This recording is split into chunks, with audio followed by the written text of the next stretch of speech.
Warna news Marathi, त्यास विश्वासार्ह बातमीचा. जागतिक युद्धजन्य परिस्थितीमध्ये कोल्हापूर जिल्ह्यातील जे काही नागरिक ज्या ठिकाणी युद्धजन्य परिस्थिती अशा ठिकाणी असतील तर त्या सगळ्या लोकांना सुरक्षित पद्धतीनं आपल्याकडे त्यामध्ये आणावं आणि त्याचबरोबर जिथं असतील तिथं सुद्धा त्यांची काळजी शासन म्हणून आम्ही सगळ्यांनी घेणं गरजेचं आहे. त्यासाठी सुद्धा त्यांच्याशी संपर्क करावा. यासाठी प्रत्येक जिल्हा अधिकारी कार्यालयामध्ये सुद्धा स्वतंत्र सेल हेल्पलाईन सुरू केलेली आहे. आज या ठिकाणी कोल्हापूर जिल्ह्यातल्या हेल्पलाईनचा आणि स्वतंत्र सेलचा सुद्धा आपण आढावा घेतला.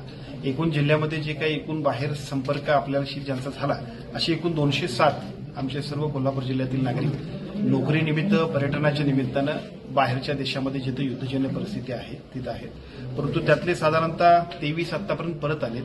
80 नागरिक सुद्धा उद्याच्या 6 तारखेच्या फ्लाईटनं आपल्याकडे येतील आणि बाकीचे जे सगळे 39 लोक जे नोकरीच्या निमित्तानं आहेत ते सगळेजण सुद्धा आपल्या संपर्कात आहेत. अतिशय सुरक्षित ते आहेत. एका बाजूला पालकांना माझी विनंती आहे, दुसऱ्या बाजूला बाहेरच्या देशात असणाऱ्या आमच्या सर्व नागरिकांना सुद्धा विनंती आहे.